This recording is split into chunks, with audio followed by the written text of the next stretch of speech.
రాయలసీమ ప్రాజెక్టులను అత్యంత వివాదాస్పదంగా మార్చి రాయలసీమ ప్రయోజనాలకు శాశ్వతంగా గండి కొట్టిన వైసీపీ నాయకులు జగన్మోహన్ రెడ్డి అనుచరులు ఈరోజు రాయలసీమ ప్రాజెక్టుల గురించి మాట్లాడుతూ ఉంటే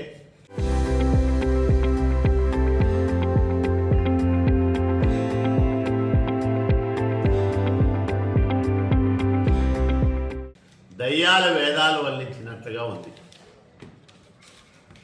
రాయలసీమ ప్రాజెక్టులకు రూపకల్పన చేసిన నాయకుడు మహనీయుడు ఎన్టీ రామారావు గారు. అంటే ఎప్పుడో స్వాతంత్రానికి పూర్వం ఉన్న ప్రాజెక్టులు కాకుండా 80వ దశకం నుంచి రాయలసీమ కరువును శాశ్వతంగా పారదోలాలంటే వరద జలాల ఆధారిత ప్రాజెక్టులు చేపట్టి రాయలసీమకు మేలు చేయొచ్చని మొదటిసారిగా ఆలోచన చేసిన నాయకుడు ఎన్టీ రామారావు గారు. ఆయన ఆలోచనల ఫలితంగానే హంద్రీనివాస్ సుజల స్రవంతి కానీ గాలేరు నగరి సుజల స్రవంతి కానీ రూపకల్పన జరిగి, అట్లాగే చెన్నైకి తాగునీటి సరఫరా కోసం 3 రాష్ట్రాలను ఒప్పించి కేంద్ర ప్రభుత్వాన్ని ఒప్పించి తెలుగు గంగా పథకానికి శ్రీకారం చుట్టిన నాయకుడు ఎన్టీ రామారావు గారు. తెలుగు గంగ కానీ హంద్రీనివా కానీ గాలేరు నగరి ఈ 3 ప్రాజెక్టులు లేకపోయి ఉంటే, అమలు కాకపోయి ఉంటే రాయలసీమ పరిస్థితి అత్యంత ఘోరంగా ఉండేది. ఈరోజు రాయలసీమలో నీళ్లు చూస్తున్నామన్నా, రాయలసీమలో భూగర్భ జలమట్టం పెరిగిందన్నా, ఎండాకాలంలో చెరువులు ఎక్కడో కురిసిన వర్షానికి వచ్చిన నీటితో ఈరోజు చెరువులు నిండాయంటే దానికి కారణం ఎన్టీ రామారావు గారి ఆలోచనలు, చంద్రబాబు నాయుడు గారి ఆచరణ. ఇది ప్రతి తెలుగుదేశం పార్టీ కార్యకర్త ఘనంగా గర్వంగా చెప్పుకునే విషయం.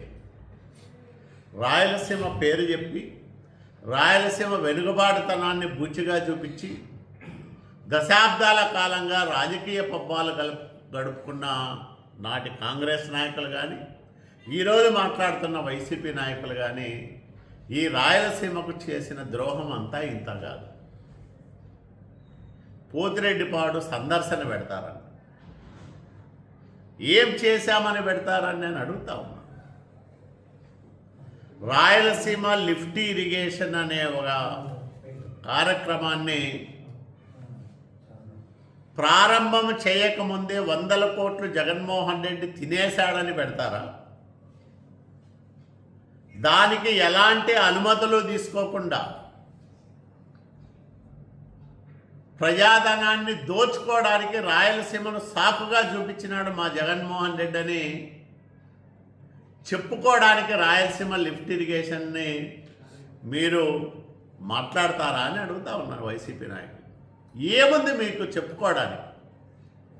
ఏమి చేశారని మీరు రాయలసీమ పేరు ఎత్తుతారు, రాయలసీమ గురించి మాట్లాడతారు? 2020లోనే నేషనల్ గ్రీన్ ట్రిబ్యునల్ స్పష్టంగా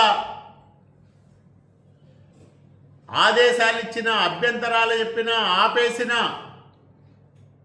మరి 24 వరకు ఏం చేశారని అడుగుతా ఉన్నాం.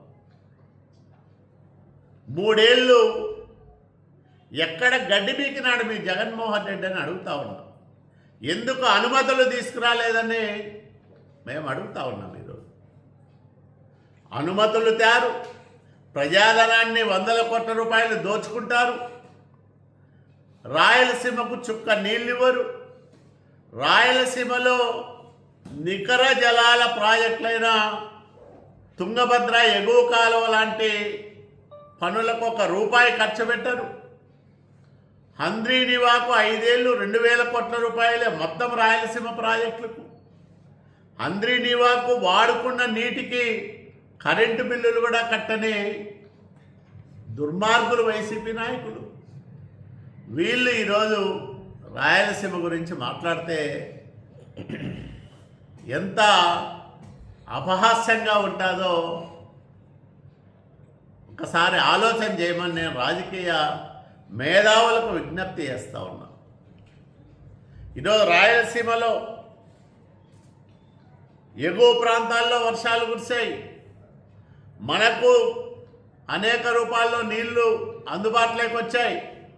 దీని ఫలితంగా రాయలసీమ ప్రాజెక్టులు మొత్తం, అంటే భారీ ప్రాజెక్టులు, మధ్య తరహా ప్రాజెక్టులు, చిన్న నీటి వనరులు, చెరువులు, కుంటలు ఇవన్నీ కలుపుకుంటే 464 టీఎంసీల సామర్థ్యం, నిలువ చేసుకునే సామర్థ్యం రాయలసీమలో ఉంటే ఈ రోజుకు 366 టీఎంసీల నీళ్లు చెరువుల్లో, కుంటల్లో, మధ్య తరహా, భారీ తరహా ప్రాజెక్టులో నిల్వ చేసిన ఘనత నారా చంద్రబాబు నాయుడు గారిది. అవునా కాదా ఒక్కసారి గుండె మీద చేసుకొని ఆత్మవిమర్శ చేసుకోమని నేను వైసీపీ నాయకులను డిమాండ్ చేస్తా ఉన్నా. 80% పైగా నీళ్లున్నాయి. అనంతపురం జిల్లాలో పిఏబిఆర్లో కానీ, ఎంపీఆర్లో కానీ, జీడిపల్లిలో కానీ, అట్లాగే గొల్లపల్లిలో కానీ చెరువుల్లో ఎక్కడ చూసినా ఈరోజు నీటి సవ్వడులు వినిపిస్తూ ఉన్నాయంటే, నీటి కలకలలు కనిపిస్తూ ఉన్నాయంటే దానికి కారణం నారా చంద్రబాబు నాయుడు గారు. రాయలసీమ పైన ఆయనకున్న అభిమానం, మమకారం, ప్రేమ, బాధ్యత ఇవన్నీ ఉన్నాయి కాబట్టి చంద్రబాబు నాయుడు గారు ఈరోజు రాయలసీమలో ప్రాజెక్టులకు పెద్దపీట వేసి, పెద్ద ఎత్తున నిధులిచ్చి వాటిని చేపట్టి శరవేగంగా పనులను పరుగులు పెట్టిస్తూ ఉన్నాడు. 14-19 మధ్యకాలంలో 12,100 కోట్ల రూపాయలు ఖర్చు పెట్టిన ఘనత నారా చంద్రబాబు నాయుడు గారు. దాంట్లో పెద్ద మొత్తం హంద్రీనీవాకే ఖర్చు అయింది. గాలేరు నగర్ కానీ మిగతా కార్యక్రమాలన్నిటికి కూడా పెట్టాం. అంటే 5 ఏళ్లలో 12,000 కోట్ల రూపాయలు చంద్రబాబు నాయుడు గారు ఖర్చు పెడితే, తర్వాత వచ్చిన జగన్మోహన్ రెడ్డి కేవలం 2,000 కోట్ల రూపాయలు మాత్రమే ఖర్చు పెట్టాడు రాయలసీమ ప్రాజెక్టుల పైన. మళ్ళా 24లో చంద్రబాబు నాయుడు గారు వచ్చారు. కేవలం 100 రోజుల్లో హంద్రీనీవా తొలి దశ కాలువ విస్తరణ కార్యక్రమాన్ని చేపట్టాడు. ఈరోజు 3,850 క్యూసెక్కుల సామర్థ్యానికి హంద్రీనీవా పెరిగిందంటే కారకులు ఎవరు? నారా చంద్రబాబు నాయుడు గారు కాదా? మరి ఆయన్ని తప్పుపడతారా మీరు? దాని సామర్థ్యమే 40 టీఎంసీలు అయితే 190 రోజుల్లో 40 టీఎంసీల సామర్థ్యానికి మించి నీటిని తీసుకొచ్చిన ఘనత ఎన్డీఏ ప్రభుత్వాన్ని. అవునా కాదా ఆలోచన చేయమని నేను రాయలసీమ ప్రజలకు విజ్ఞప్తి చేస్తూ ఉన్నా. ఈరోజు 1.5 ఏడాది కాలంలో 8,000 కోట్ల రూపాయలు ఖర్చు పెట్టి చంద్రబాబు నాయుడు గారి ప్రభుత్వం రాయలసీమ పైన ప్రత్యేకమైన ప్రేమను చాటుకుంది. అంటే 14-19 మధ్య కాలంలో, 24 తర్వాత ఈ 1.5 ఏడాది కాలంలో రాయలసీమ ప్రాజెక్టుల పైన చేసిన ఖర్చు అక్షరాల 20,000 కోట్ల రూపాయలు. నీ ముదనష్ట పాలనలో జగన్మోహన్ రెడ్డి నువ్వు ఖర్చు పెట్టింది 2,000 కోట్ల రూపాయలే. మరి ఎవరికి రాయలసీమ పైన ప్రేమ ఉంది? ఎవరు రాయలసీమ ప్రయోజనాలను కాపాడుతూ ఉన్నారు? ఎవరు రాయలసీమకు ఉజ్వల భవిష్యత్తును కల్పిస్తూ ఉన్నారో ఆలోచన చేయమని నేను రాయలసీమ ప్రయాణికానికి విజ్ఞప్తి చేస్తూ ఉన్నా. కేవలం రాజకీయ ప్రయోజనాల కోసం ప్రాంతాల మధ్య, మతాల మధ్య, కులాల మధ్య చిచ్చులు పెట్టి